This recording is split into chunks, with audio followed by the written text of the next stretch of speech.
around election time, candidates, they just can't do enough. They'll promise you anything. They'll give you a long list of proposals. They'll even come around with TV crews in tow and throw back a shot and a beer. I will promise you this, that if we have not gotten our troops out by the time I am president, it is the first thing I will do. I will get our troops home. We will bring an end to this war. You can take that to the bank.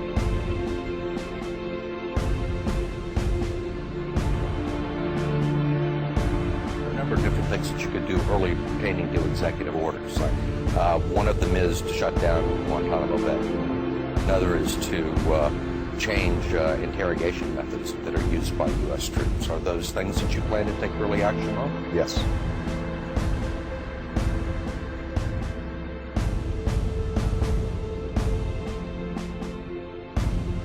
But if those same candidates are taking millions of dollars in contributions from the PACs and the lobbyists, ask yourself, who are they going to be toasting once the election's over?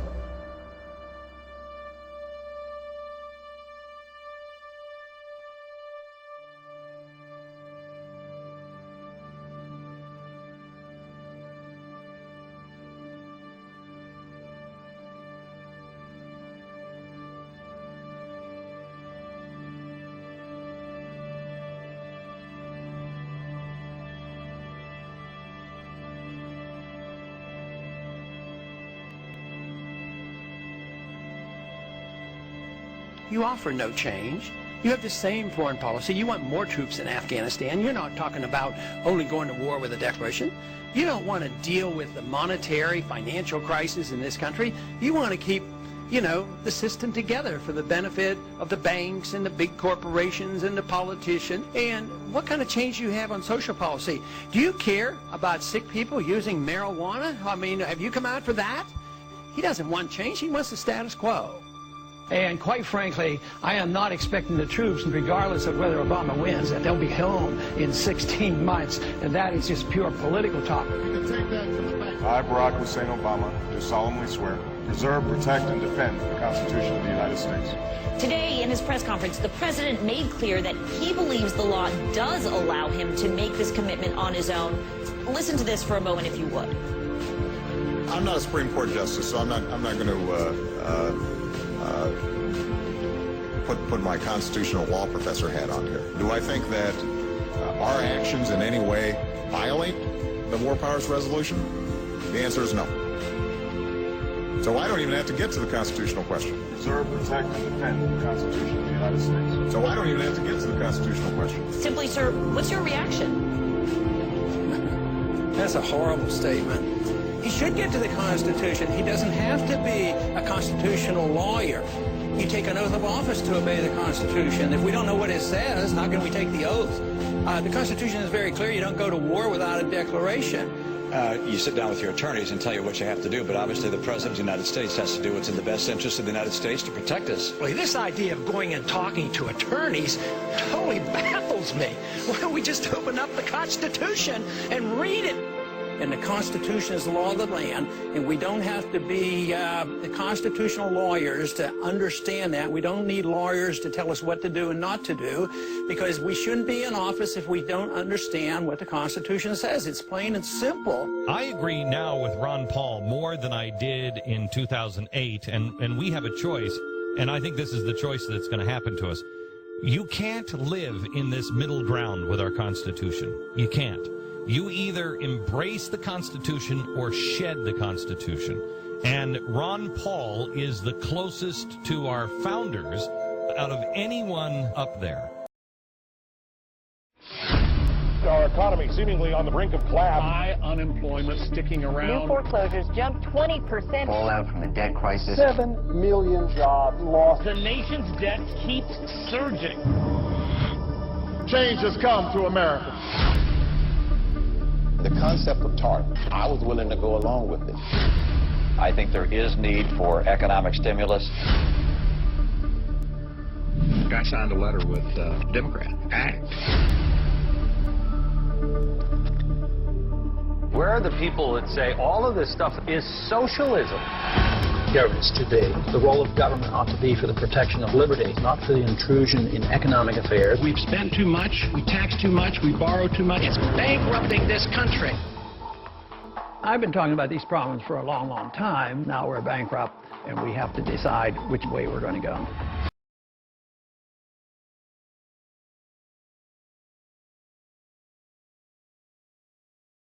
Imagine for a moment that somewhere in the middle of Texas there was a large foreign military base, say Chinese or Russian.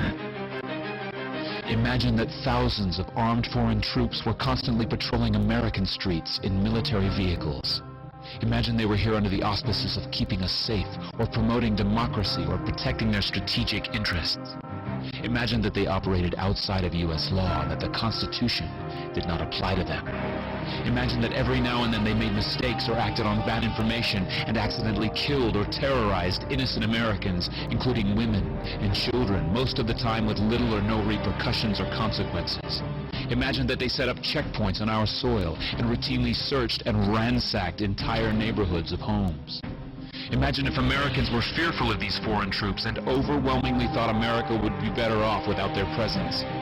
Imagine if some Americans were so angry about them being in Texas that they actually joined together to fight them off in defense of our soil and sovereignty because leadership in government refused or were unable to do so.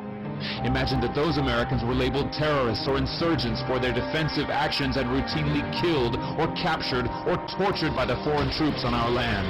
Imagine that the occupiers' attitude was that if they just killed enough Americans, the resistance would stop.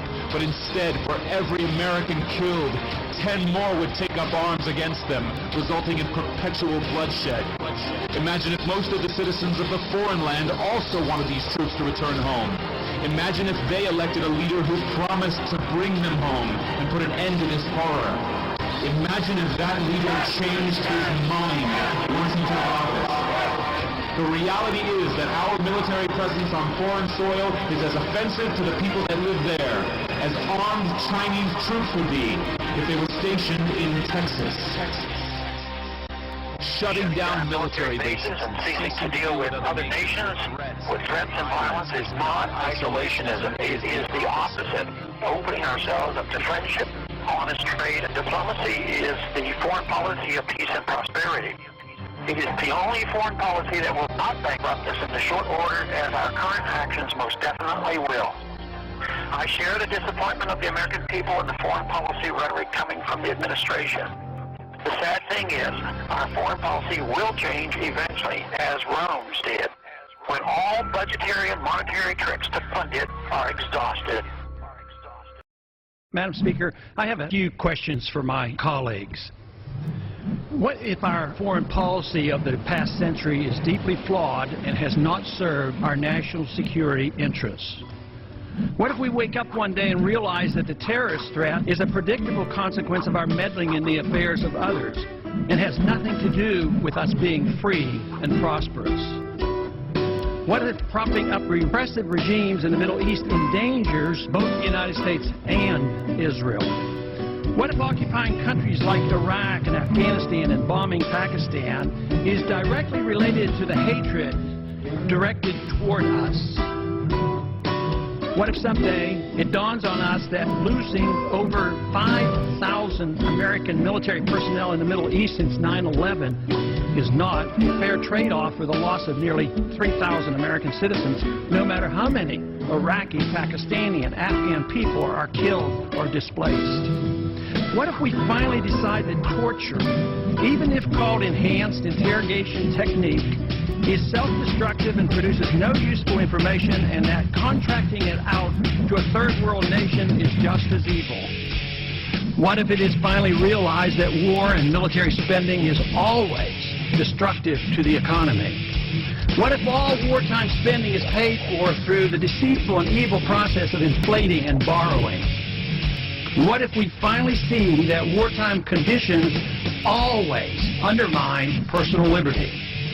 What if conservatives who preach small government wake up and realize that our interventionist foreign policy provides the greatest incentive to expand the government?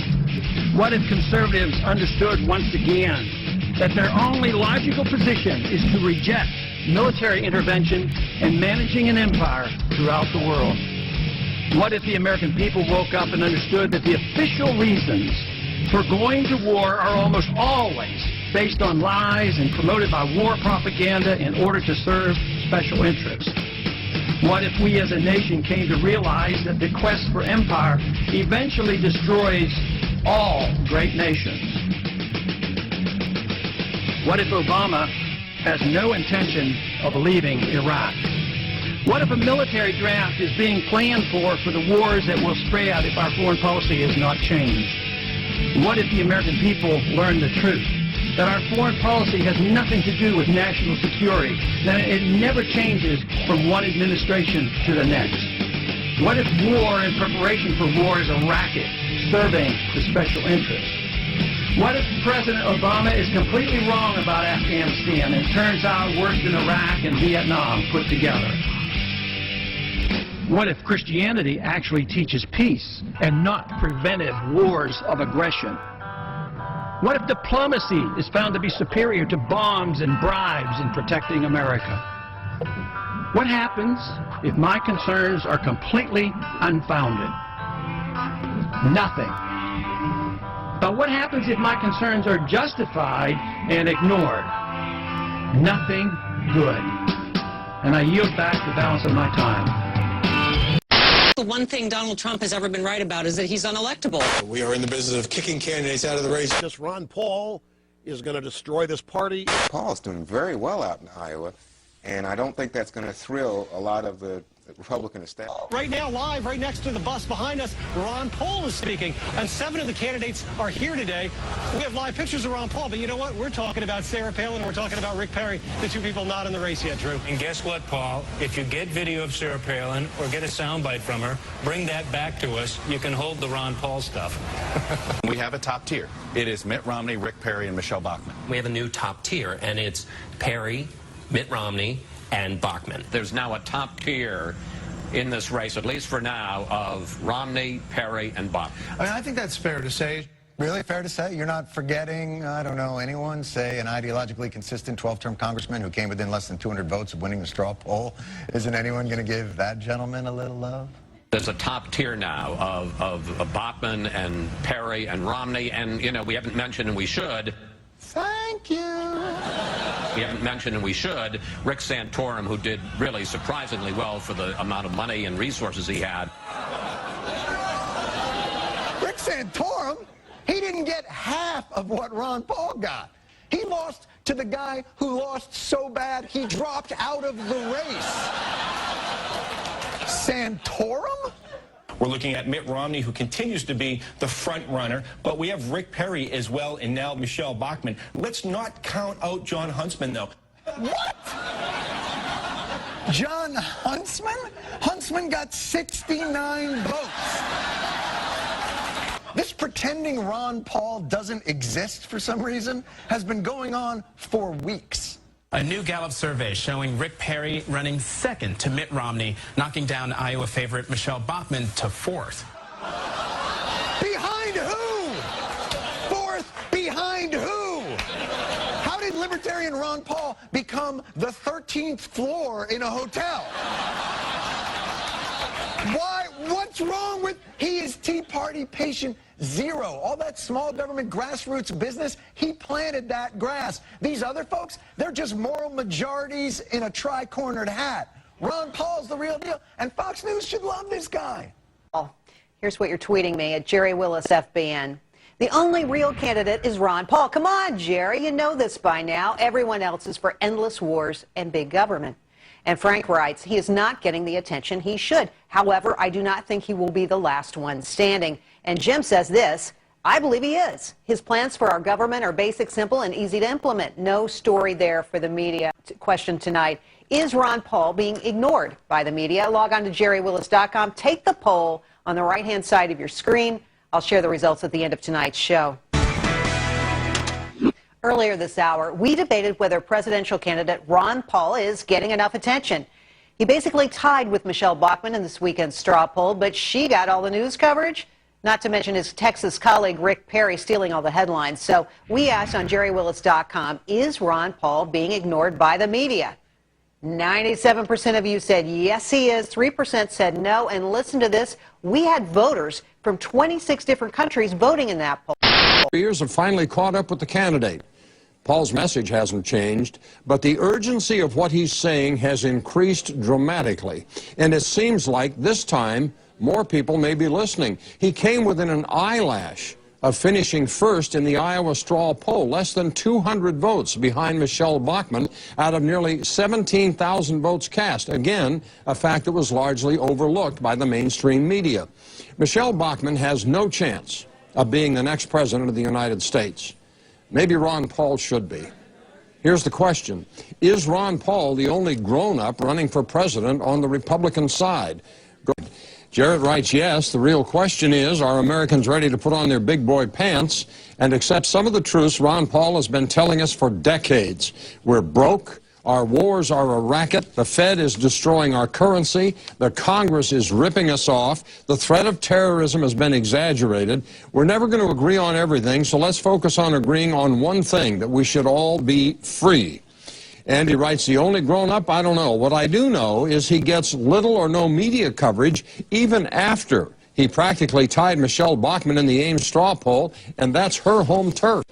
Tony writes, not only is Dr. Paul the only grown-up in the race, he's the only candidate who is mature enough to tell us the truth, even if it's unpleasant.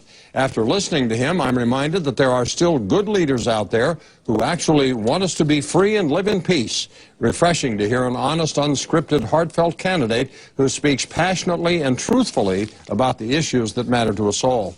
Tommy writes from North Carolina on Facebook, Ron Paul is not the only adult in the Republican race, just the only honest one. And Tony in Topeka writes, he might not be the only adult, but I can't think of another. By the way, Jack, I think the real question should be, why is the media not covering Congressman Paul? Jon Stewart did an amazing piece on his Daily Show last night. Sometimes I wonder whose side the media is on.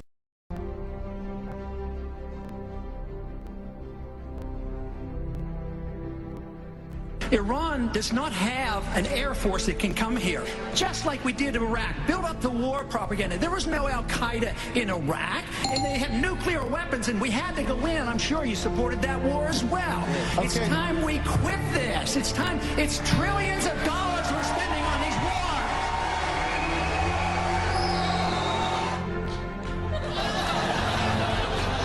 What's with the smirk and the eye roll? The guy gives it, the crowd goes nuts, and you do one of these.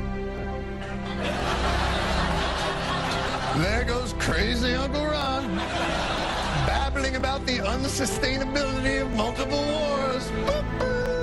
Bad about this. And people, countries that you put sanctions on, you are more likely to fight them. I say a policy of peace is free trade, stay out of their internal business, don't get involved in these wars, and just bring our troops home. Congressman Paul in civilian courts. Could you please tell Congressman Paul why he's wrong?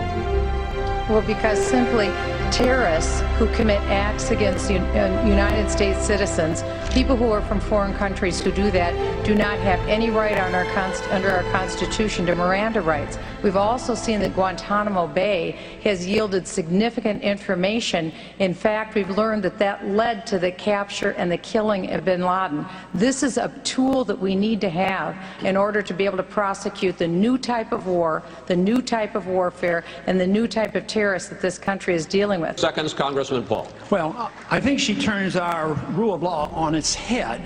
She says that the terrorists don't deserve protection under our courts, but therefore a judgment has to be made. They're ruled a terrorist. Who rules them a terrorist? I thought our courts recognized that you had to be tried, and we've done this. And we've brought individuals back from Pakistan and other places. We've given them a trial in this country. Over 300, or at least near 300, we tried and put them in prison. So this idea that we have to turn on its head and reject the rule of law, we already are at the point where this administration, please let me finish. I have to say, this administration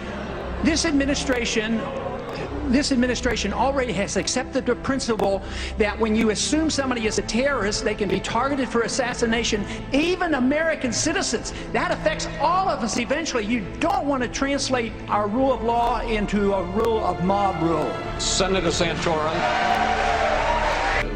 Our country has defaulted 3 different times. They promised at one time during the Civil War to pay in gold. They refused to. In the 30s, they promised to pay in gold. They refused to. And then in 1971, they promised to pay foreigners in gold. We defaulted, and we stuck it to them. So once again, we're going to default. We're defaulting every single day. That's what your prices are doing. Prices go up, they're defaulting on your money. So we need to look at the Federal Reserve System.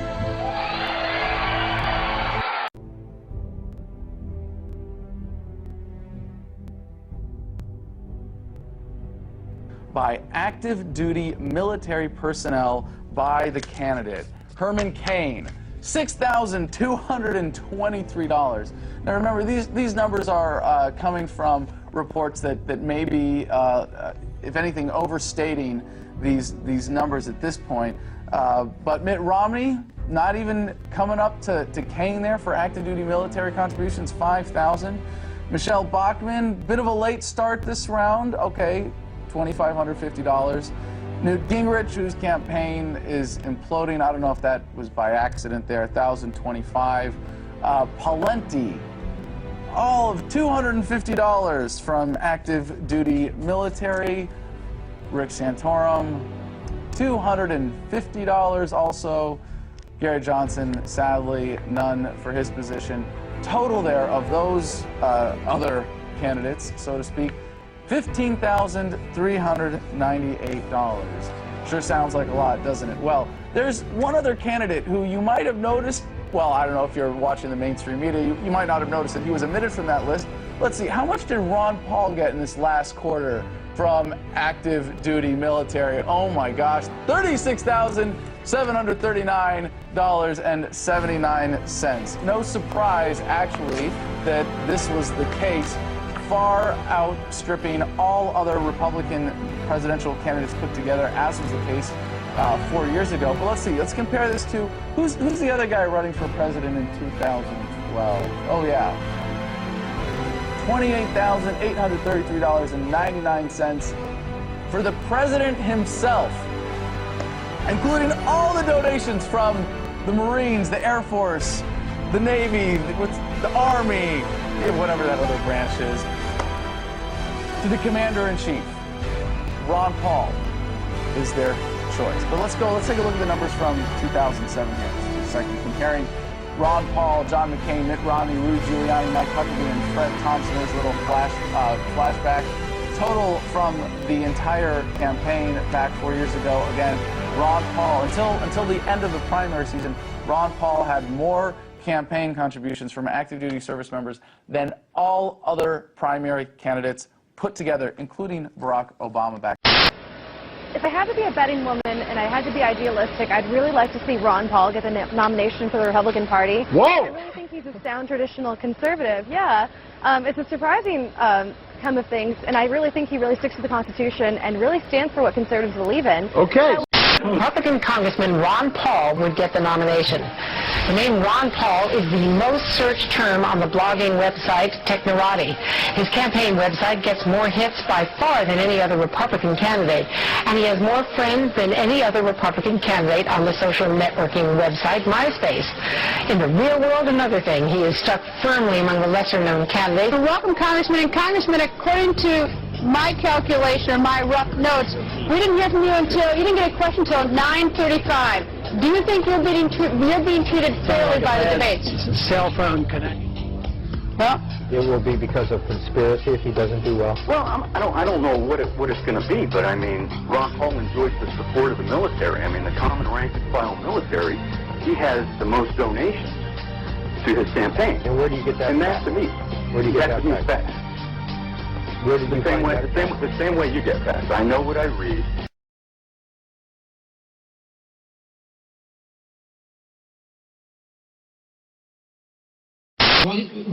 May I say one thing about Ron Paul? I find it odd for me to be a Ron Paul supporter, but he lost to Michelle Bachmann, by 0.9 percentage point in a straw poll that isn't supposed to pick winners, but is supposed to tell us which way the wind is blowing. That's as good as a win. So we had a tie for first. But where is he on the morning shows this morning? Where are all the stories analyzing what it means that Ron Paul essentially tied for first place at Ames? You sound like a pro forma 1930s isolationist. No, I'm not an isolationist. I am a non-interventionist because the founders of this country that I listened to carefully were very much, they were not protectionists at all. They were free traders. They wanted trade and travel and friendship. In fact, that's your point. You say you're the true Republican when it comes to...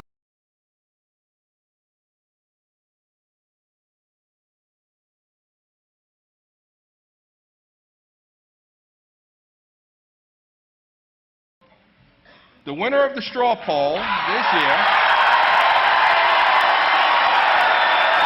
Congressman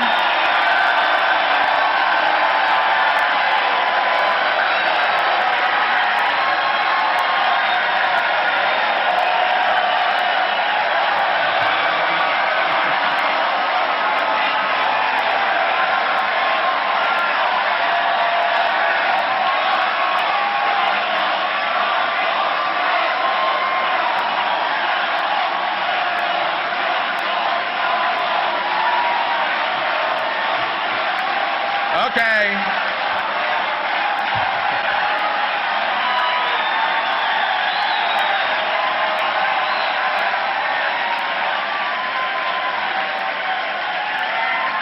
Okay.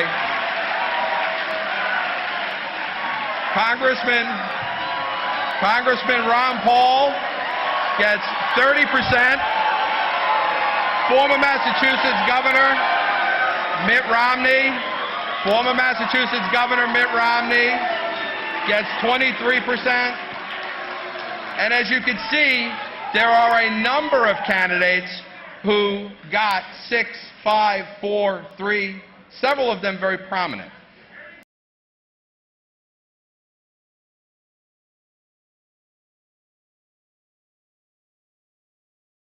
The winner of this year's CPAC straw poll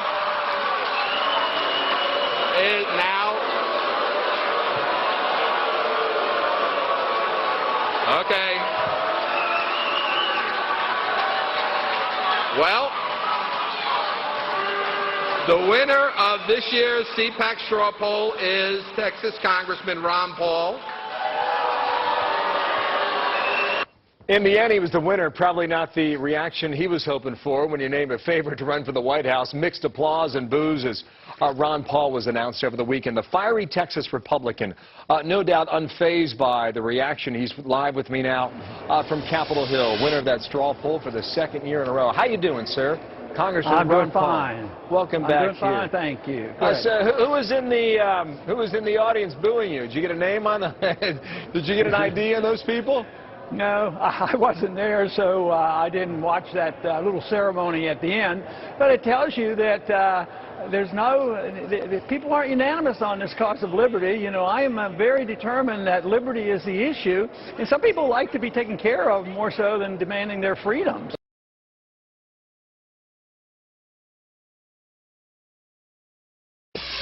During a live introduction to Congressman Ron Paul on Tuesday, America's Newsroom incorrectly aired a clip. It was clearly a mistake. We used the wrong videotape. You've seen this with the online polls, where Ron Paul starts winning, so they pull him off the poll. That's probably happened 6, 7, 8 times I know of, in Yahoo polls and other major polls. When I went to the YouTube page, I started watching the Dr. Paul video, and while I was doing that, I was looking at his statistics. Now, I've got many videos up on there, so I've watched statistics for over a year now. And that's when I began to see that something wasn't quite right here.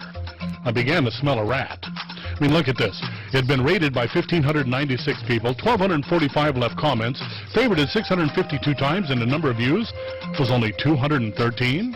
How is that possible? The answer is it's not. And I thought, well, let's give YouTube a little break here, give them a chance to straighten things out. So I went to bed and got up 8 hours later, and 8 hours later the numbers had gone up. It had been rated by 4,229 people, 3,446 left comments, favorited 1,798 times, but the number of views was still only 213. 16 hours later, I went back and checked it out, and Ron Paul's video had gone up again. 6,326 ratings, 6,163 comments, favorited 2,763 times, and the number of views was still locked in at 213. What's wrong with this picture? Is Ron Paul's video being kept off the front page? Well, 37 hours later, I went back and checked it out again, and the numbers had jumped up. Ratings, 8,580, 10,851 people left comments, favorited 3,583 times, and the number of views was up to 301,452. Suddenly, it had a huge jump. How could that have happened, YouTube? Unless you did it on purpose. I mean, look at this. The views suddenly jumped from 213 to 301,452.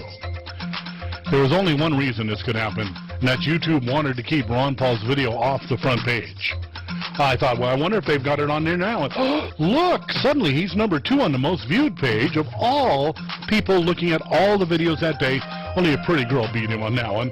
And when it came to news and politics, most viewed today page, Ron Paul was number 1.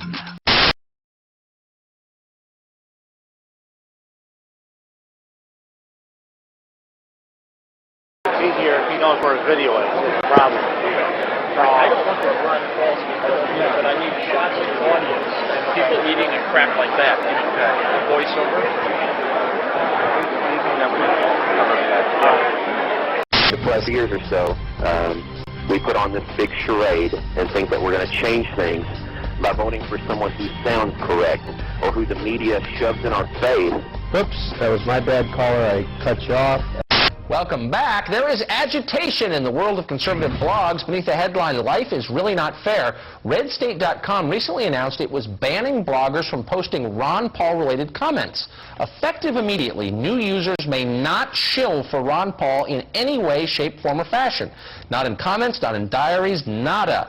Ron Paul is a big deal online, no? Yeah, I'm hearing from his supporters in my email account. And then you stop Ron Paul? This is the reason that you're even putting him on the show, is to spike your ratings, because we know that every time we write about him, the hits to our website. No, it's not a joke. I mean, it's amazing that every time we write about him, the hits to the Washington Post website go up.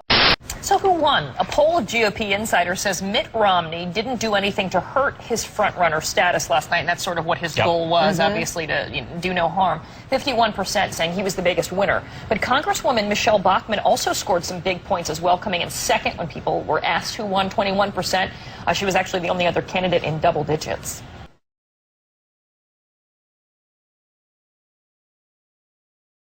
With CNN's put up just some videotape that's completely misleading and say it's one thing when it's really something else.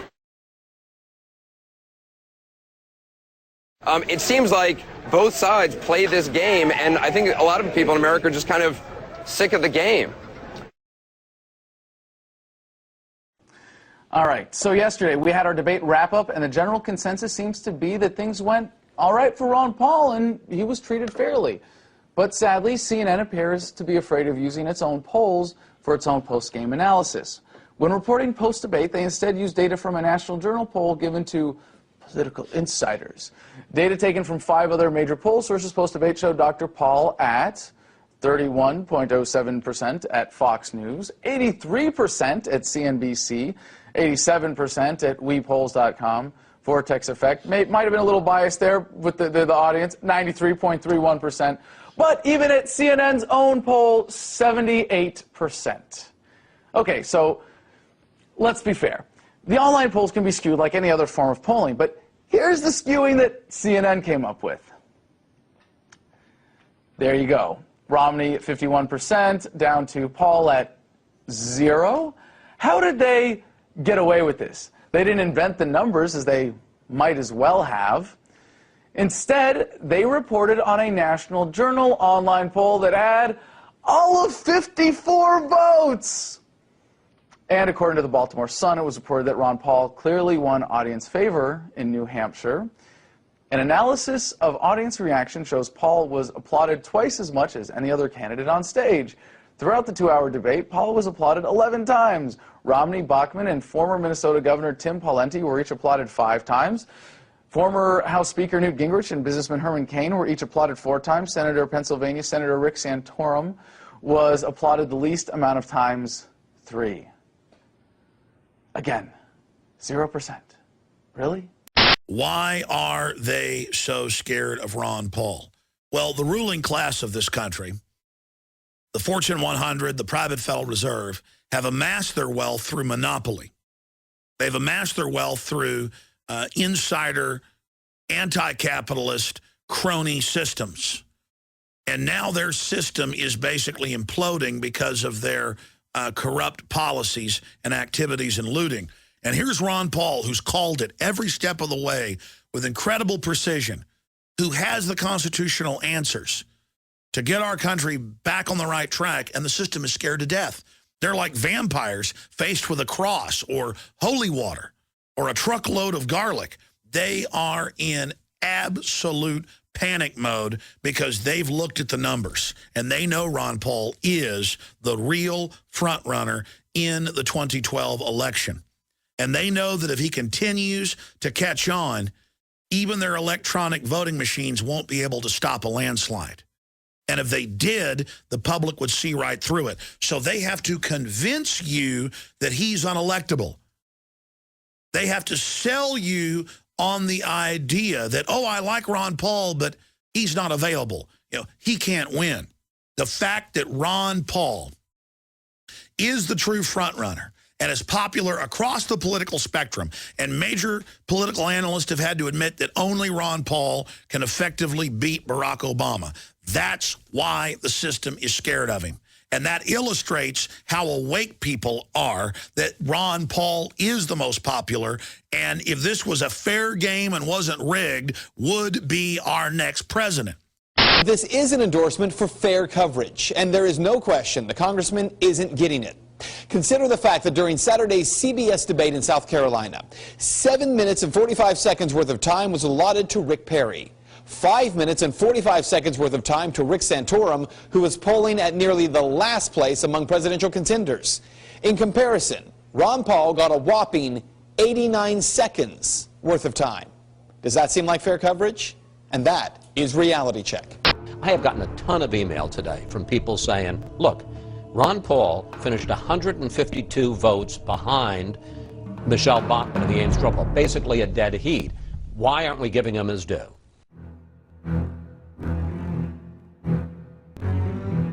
Ron Paul is not going to be president of the United States.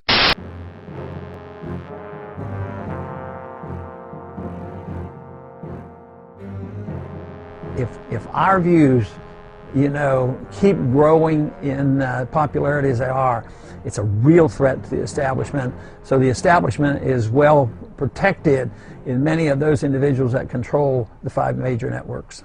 Let's talk about Ron Paul, because he just won another straw poll in California, and he keeps winning straw polls, but I guess if history is any gauge, it doesn't really mean very much. Anyone get the sense Ron Paul, like crazy Uncle Ron? Listen, I've done a show on why conservatives shouldn't vote for Ron Paul. Poll. Romney leads New Hampshire. Huntsman third, Perry fourth. Now, do they know how to count? Why would they omit saying who was in second? Well, you know why? Ron Paul. All right, my dumbest thing of the week is Ron Paul. The winner is Ron Paul with 32%. Ron Paul did not win, in my opinion, by any... As a matter of fact, I think he lost the debate. I think all of us could make the case for anyone, maybe except with the exception of Ron Paul. We can make the case that any Republican right now can win this race. Another question about electability. Do you have any, sir? There's always the question as to whether or not you are, in fact, viable. What's success for you in this campaign? What's success? Well, to win is one is the goal. That's not going to happen. You know, you don't need a majority. You need, what he said, was an irate, tireless minority willing to start the brush fires of freedom in the minds of man. I am gaining recognition in the campaign, and it's a threat to a lot of people. It's a threat to the military-industrial complex. It's a threat to the bankers, the big corporations who get all the benefit. It's a threat to the people who preach that we have to be in the world and be in all these countries. So I think it's big banks, big money, big corporations, and the people who want to be the warmongers.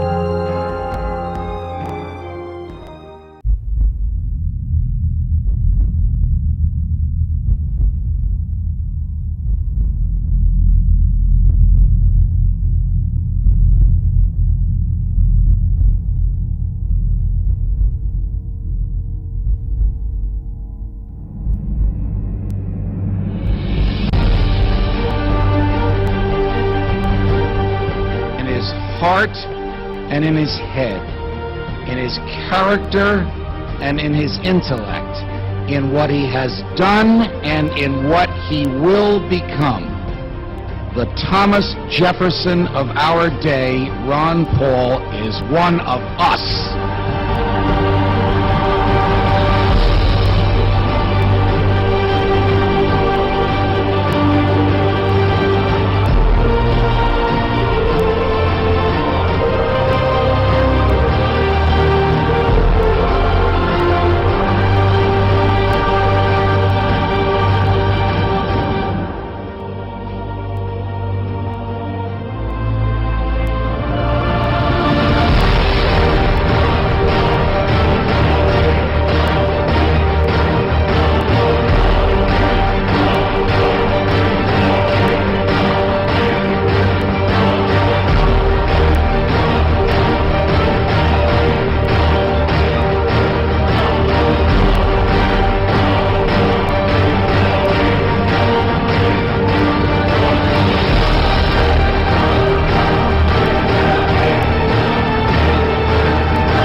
Ron Paul, you served with him. Yep.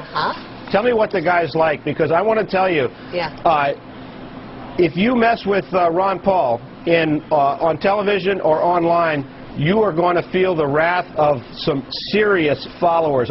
We've been dealing with this the last few weeks at CNBC. We did an online poll after the debate of who won the debate. Ron Paul dominated the debate, and some of my colleagues at CNBC thought that there was something wrong with that. They took the poll down. I want to tell you, my email box, thousands and thousands and thousands of email like I haven't seen from any other, followers of Chris Dodd or Bill Richardson or Joe Biden. Well, I'll tell you, and the interesting thing is that my son was back from school and was telling me about Ron Paul signs all over the campus. As we were driving through Pensacola, there was a Ron Paul sign, handmade, actually stenciled, on every single sign where you could attach something, and that's happening all across America. And you've got a couple things going here. You've got Republicans that don't see any real conservatives out there. You've got libertarians that want the government off their back, and you also have people on the far left who like his message about the war, and keeping the government from our phone records and things. It is a fascinating crosscurrent. What do his Republican colleagues in the House think about it? Truthfully, everybody thinks in the House, everybody's thought that he's been crazy for a while. As far as too conservative, too libertarian, he's an independent, very independent guy. He doesn't play by the rules, and so he's always sort of been off by himself in the Republican caucus, going back to 1996 when he came in, and he was in before. But then again, he ran as a libertarian against the Republican Party. I suspect he may run as an independent again this year if he doesn't win, which would be really bad news Well, for the there's something Republicans. to him, though, because he's got this really fervent following, and I think it was in the style section of the Washington Post yesterday about his fundraising, which, I mean, he's actually been able to raise some money. He raised as much as some John money. McCain in the third quarter. Yeah, and you know, John, when you hear him talk, he's an extremely impressive man. When I said Republicans thought he was crazy, he's an extremely impressive man. He's brilliant. He practices what he preaches. He didn't let his children take student loans out from the federal government. He's a doctor that doesn't take Medicare or Medicaid, and I'll tell you what, like my 19-year-old son, who's not excited about any candidates, was saying, man, I went on these websites and everybody's excited about this guy. Here's a question for you. Could Congressman Ron Paul be President Paul next year? He's the best shot the Republicans have, says my next guest. With me now, Fox News political analyst and my colleague and friend Juan Williams. Juan, it's a pleasure. Looks like you're in the mountains somewhere, but welcome to Freedom Watch. Yeah, I'm in Salt Lake City. All right, great place, a beautiful town. Has Ron Paul succeeded in changing or moving the political debate after 25 years of being in public life during his third run for the presidency? I say this with amazement, but it's becoming more and more clear that we live in the age of Ron Paul, Judge. I mean, you stop and think about it. Who's the father of the Tea Party? It's Ron Paul.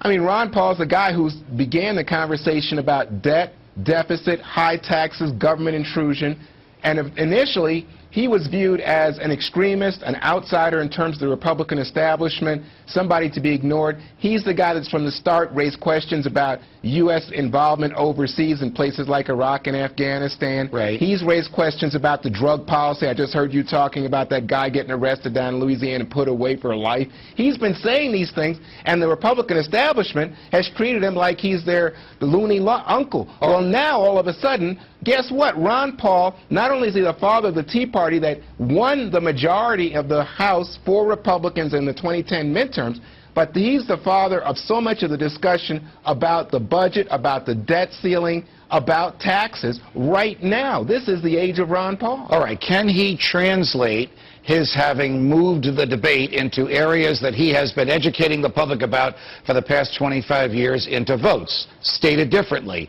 were you surprised to see that CNN poll 2 days after the Republican debate that showed him having the best shot of all the Republicans, not just those at the debate where you were one of the questioners, but of all the Republicans against President Obama?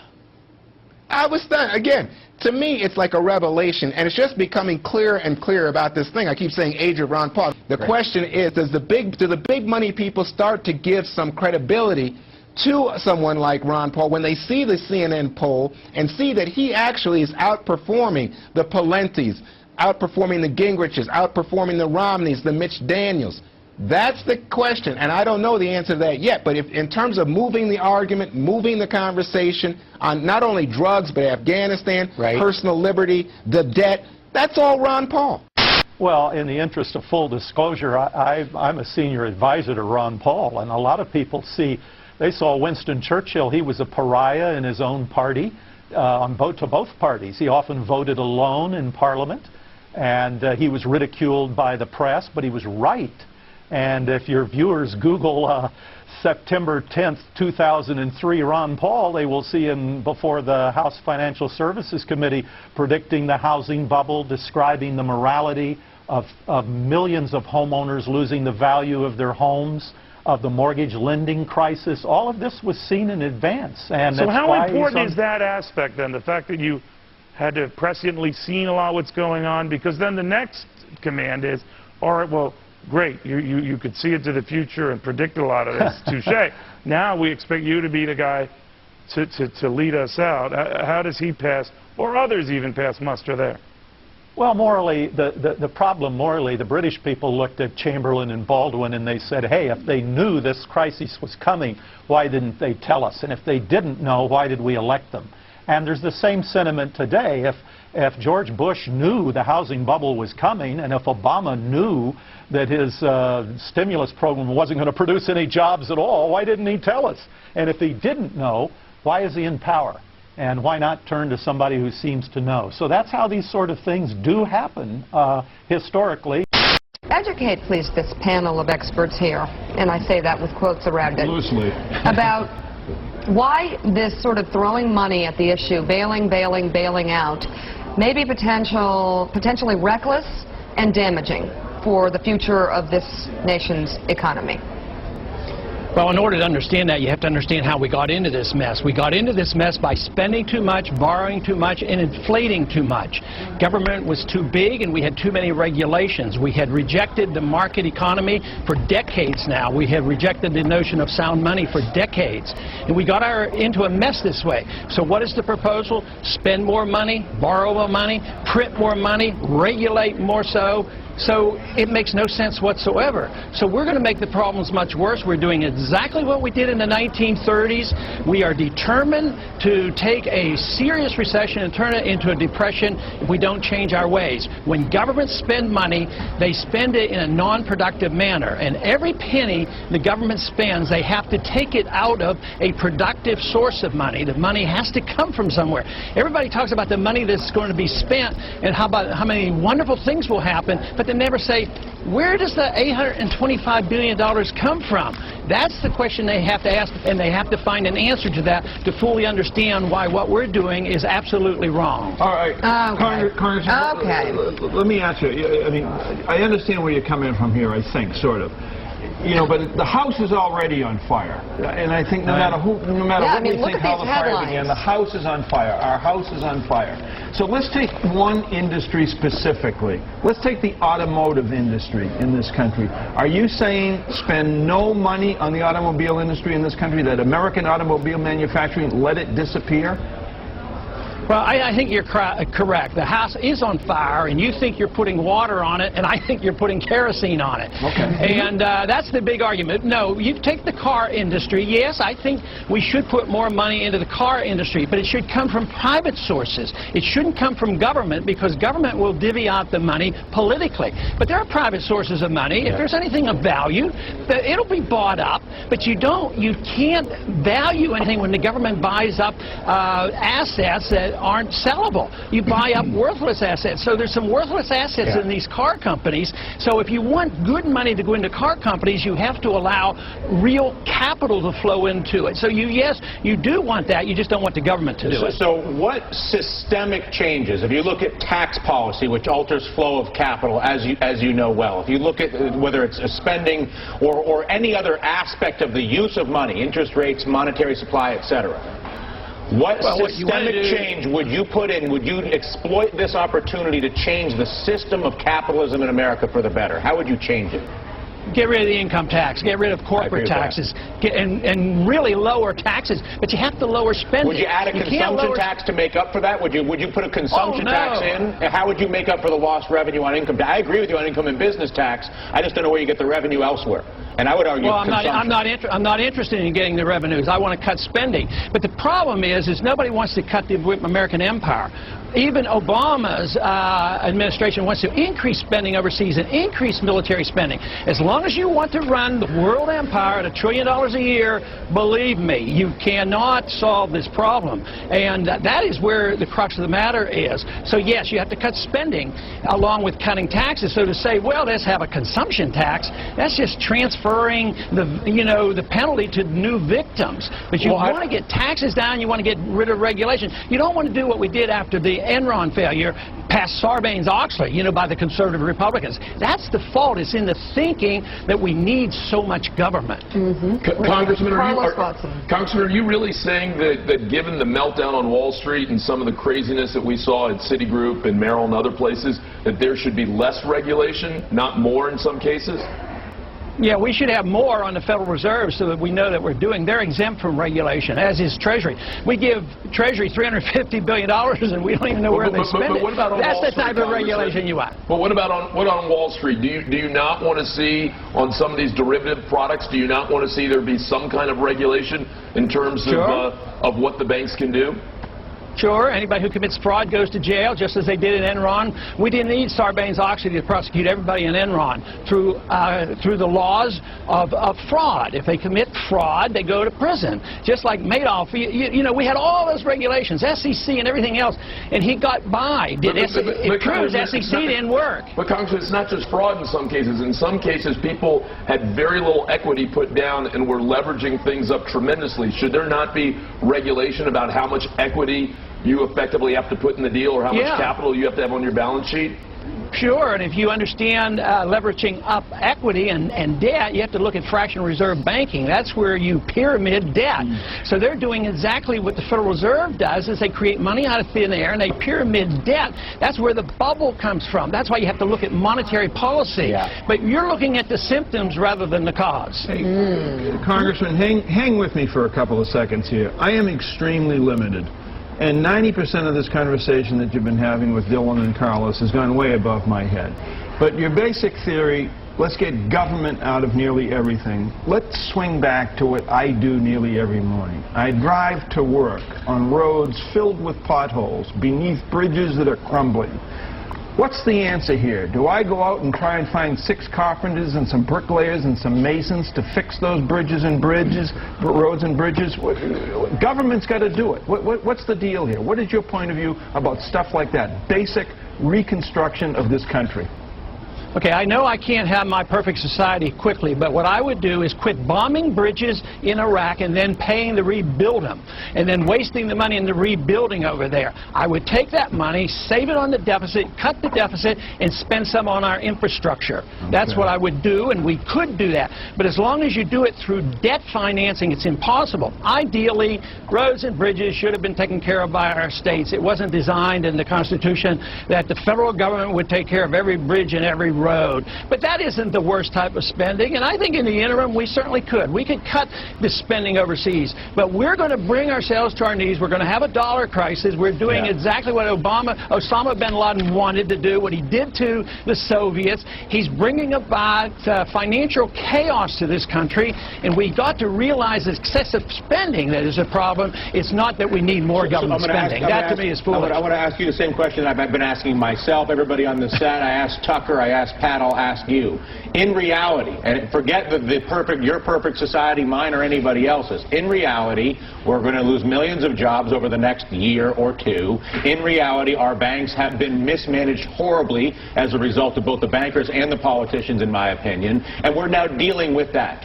What would you do? In other words, saying what you don't think should happen has a value to a point, but in reality today, what do you think the American politicians and bankers ought to be doing? I wouldn't pretend that pouring kerosene on their fire is working. I'm sorry to interrupt you, but I want you to start it with I would. Okay, what I would do is allow the liquidation of debt to occur. You want the people to spend more money in buying up assets. You want these assets priced in the marketplace so we know what their values are. That's why that first package of but no one in the market will do that. As you know, then there's no value there.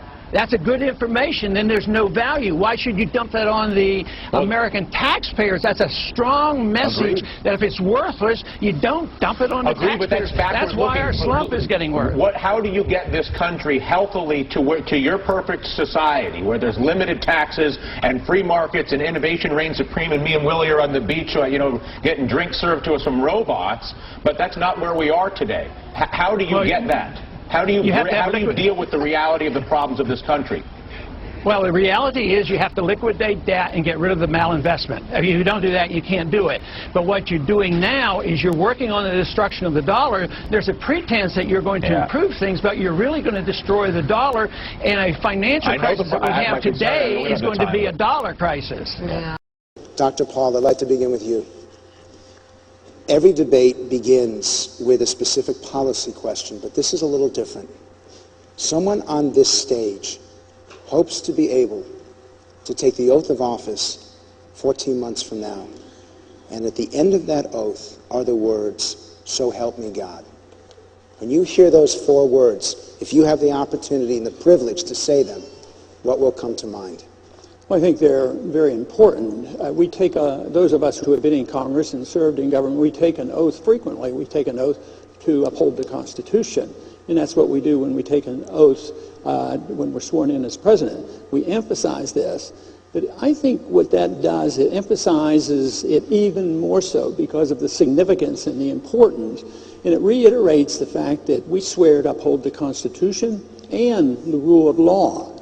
And to this, to me, this would mean that you're not only saying this, in front of a small number of people, not only in front of the nation, but before our God, which means the significance is that much greater. So those of us who have done this before, and I've taken my oath rather seriously, very seriously, and believe that I've done a very good job in upholding the Constitution, and even when sometimes it's difficult. And this to me would send a signal that by saying, "So help me God," I really will obey the Constitution and that pledge. I think the issue is obviously very important, and we can charge one side or the other of influencing our culture too much. But the goal of government isn't to mold society and mold people. The role of government is to preserve liberty so we as individuals assume the responsibility and our families assume the responsibility. Our values should come from our family and from our church. But once we say, well, the liberals are doing this because they want this economic interference and we're going to have perfect balance and fairness, they overdo it. But you can do it on both sides. You can say, well, we're going to make people better by having more laws. I think culture is very important. Culture has a reflection on the law, and I think that is very good.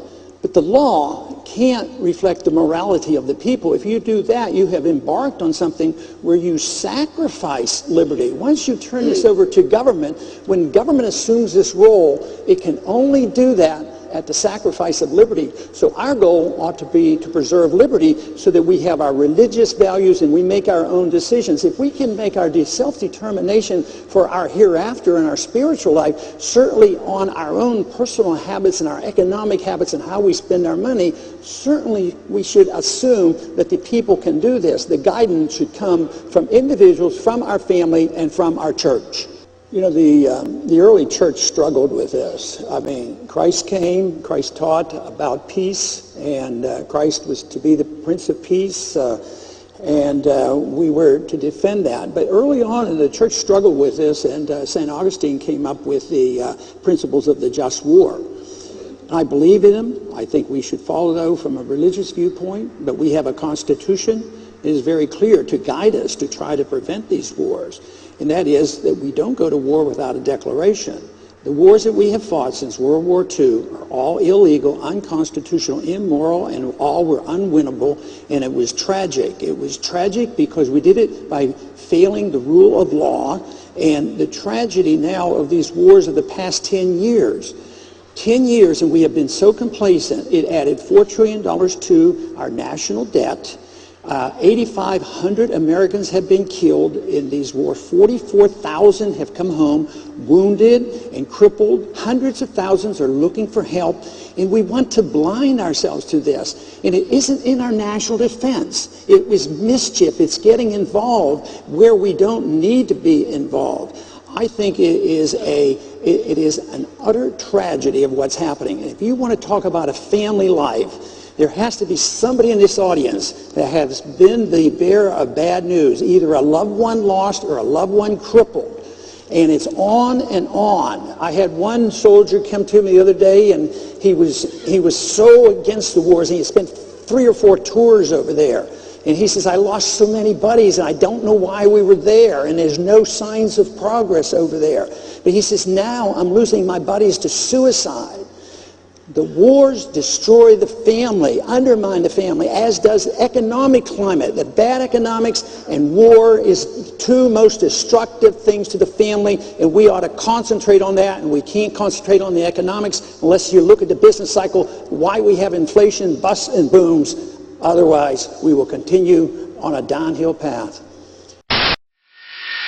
The banksters' fraud continues now. So I think we should come together and work together, and I think we can. Well, the Fed is completely out of control. It's not under any legal controls that Congress can really enforce. And right now, ultimately, they are more powerful than any emperor has ever been. It's not about Democrat, Republican. People who say it is, That's not true. This is about right or wrong, up or down. Today, I think it was a historic day because we agreed on 4 major areas. Foreign policy, get the soldiers back, stop being imperialistic. Privacy, deal with the repeal of the Patriot Act. And the third is the national debt. You know, deficits are now used for reckless government adventurism. And the fourth issue is the Federal Reserve is now a government within a government. It is totally out of control. Congress doesn't control it. It's funded by the banks. And we either have constitutional government or we don't. Because of this, well, here's the question. Is there anything left for the American people to decide? You vote for a Republican to balance a budget, and they're worse than the Democrats. That's what the people are sick and tired of. You vote for the Democrats, the end of war, and they expand the war as much as the Republicans. I'll rephrase the question for Ralph. Who's the lesser of two bads right now? The lesser of two bads is not good enough for the American people. We need the best. The crisis is much bigger than what they even are talking about, because they're not talking about the real crisis, and that is the bankruptcy of the whole country and the destruction of the dollar. And when we're going to bring our troops home and change our foreign policy, I mean, this is much bigger than they think it is. A lot of people are pointing fingers. Who do you say is to blame for the situation right now? What do you want to go back to the Federal Reserve Act of 1913? All wars are fought with inflation, destruction of the money, which is the reason we have unemployment today. $30 million an hour. 24 hours a day we're spending on those 2 wars. $30 million an hour. I'm trying to get you to understand what the motive was behind the bombing. At the same time, we had been bombing and killing hundreds of thousands of Iraqis for 10 years. Would you be annoyed? If you're not annoyed, then there's some problem.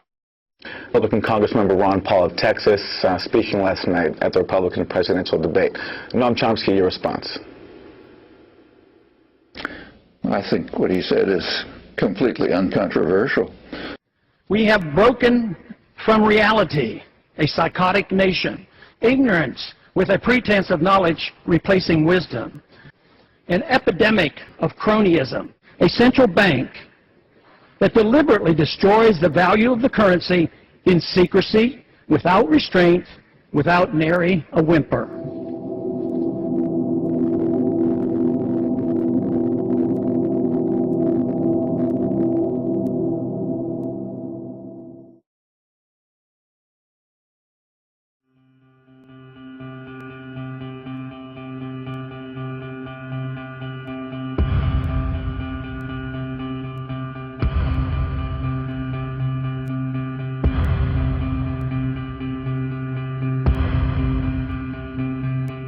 This is not the kind of government that was designed by our founders of the country. It's not what was written in the Constitution. We've only had an income tax since 1913. But if you want a welfare state, and if you want to police the world and pay for the defense of Japan and Germany, send foreign aid to the Soviet Union, you not only need the income tax, you need the Federal Reserve to print up the money when the deficit is accumulated. So we think the government should be much smaller. During the next decade, the American people will become poorer and less free, while they become more dependent on the government for economic security. This country is in the middle of a recession for a lot of people. Michigan knows about it. Poor people know about it. The middle class knows about it. Wall Street doesn't know about it. Washington, D.C. doesn't know about it.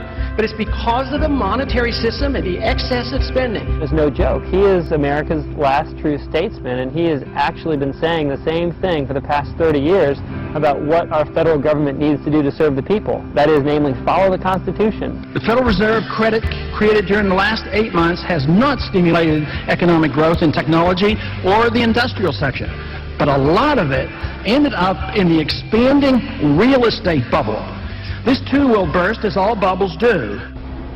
How could it be that you knew this on the banking committee in 2003 and nobody else did until after the collapse? I certainly think it's about the most foolish policy any government could ever follow, and it leads to the Korea Wars, the Vietnam Wars, Marines being killed in Beirut, sailors being killed in the Persian Gulf. If we want to go to war, and if we should go to war, the Congress should declare it. We don't go to war like we did in Vietnam and Korea, because the wars never end. They're building up this case just like we did in Iraq. Build up the war propaganda. There was no Al-Qaeda in Iraq, and they had nuclear weapons, and we had to go in. I'm sure you supported that war as well. It's time we quit this. It's time. It's trillions of dollars we're spending on these wars. Afghanistan? How quickly would you bring the troops Quick home? as the ships could get there. It really says a lot that the politically aware people in the military, those that are paying attention and engaged in the political process, are supporting someone who advocates an immediate withdrawal. I got twice as much as all the other candidates put together on the Republican side, and even more than Obama got, which tells me that those troops want to come home as well because they know exactly what I'm talking about. My name is Eric Knowles. I'm an Air Force veteran. My name is Jonathan Schaefer. I spent 6 years in the Navy. Hello, my name is Tony Marek. I served in the Army for 8 years. I'm Al Schlegel. I'm an 8-year Air Force veteran. Hi, my name is John Jones, and I'm a U.S. Air Force veteran. I have a cousin who's in the Marine Corps. He spent 18 months over in Iraq. A war based on a lie. There's great reason to have hope for Ron Paul's candidacy, as he's the only veteran in the Republican primary right now, the only representative in Congress that takes his oath to the Constitution and the rule of law seriously. You sign up for the military and you sign the dotted line. You're there to defend America and the Constitution, and Ron Paul is the only person that's been doing that for a while now.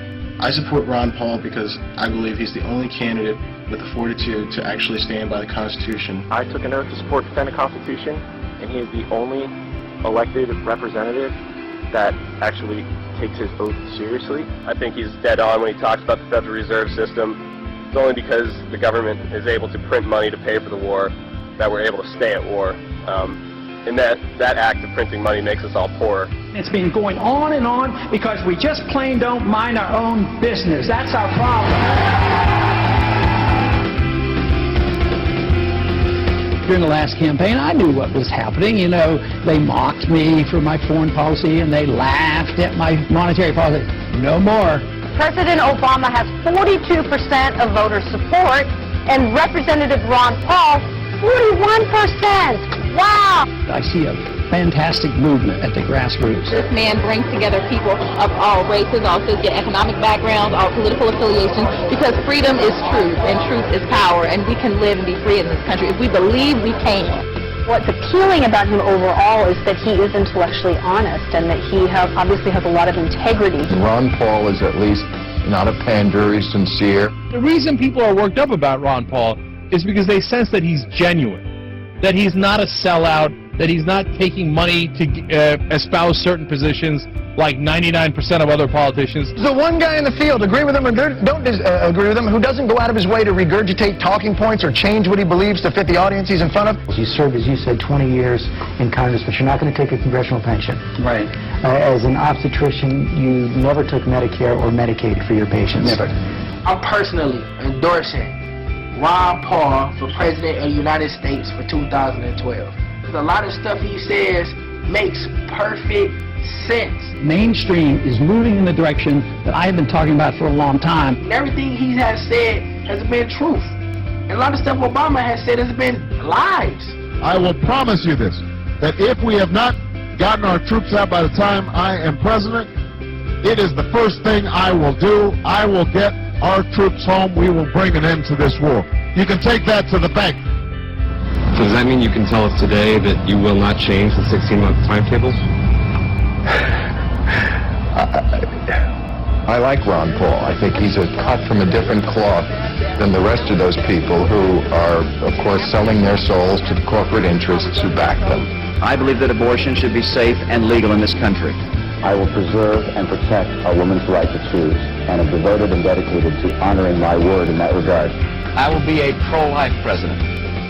He came to Austin as a Democrat, and then he ran into Karl Rove, and Karl Rove whispered in his ear, he said, look, you're a good-looking guy, your politics are kind of conservative. It was easy for him to make the switch. They represent the status quo. And this is what excites so many people now. They're sick of the status quo. Suddenly, a lot of people who love the country and haven't voted precisely because they feel like it would be an insult to the great history of this country to vote for one or the other criminal, are so excited at the prospect that, wait a minute, maybe the country can be saved after all. I do think you should value people who speak from the heart and who tell the truth. And you should also value people who honor the vision of your founders and respect the most sublime constitution devised by human intelligence. We want an America full of principled people. Not people who say one thing and do something else. Say anything to get elected, but who say what they mean what they say, and they live their lives by those principles. Ron Paul has been consistent for more than 30 years, and he's been absolutely right about the most important issues facing this country today, which means that when he's elected, we can trust that he'll actually do what he says he's going to do, and that what he does is actually going to work. This country is in a revolution. They're sick and tired of what they're getting, and I happen to be lucky enough to be part of it. Don't get involved in these wars. Just bring our troops home.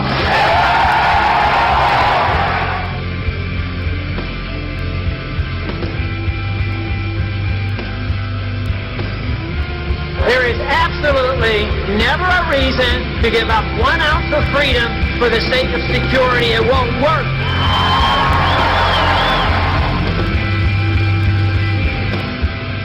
There is no authority in the Constitution authorizing a central bank, which means there should be no Federal Reserve System.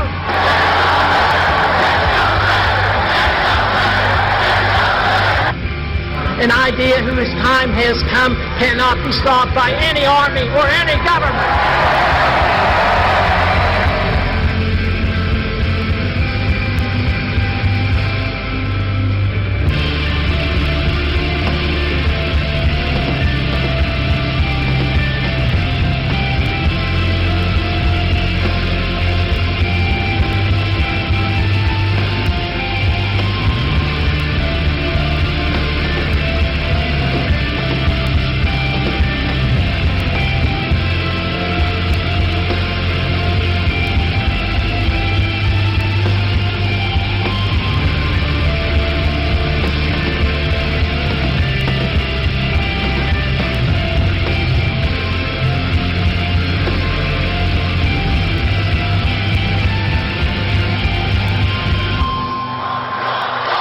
I've been in politics for 35 years. My cause has been the cause of liberty.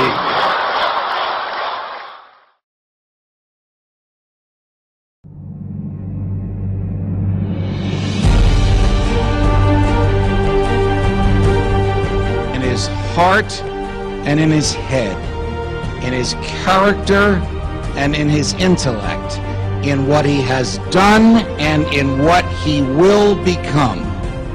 The Thomas Jefferson of our day, Ron Paul, is one of us.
It's not like I'm just trying to win and get elected. I'm trying to change the course of history.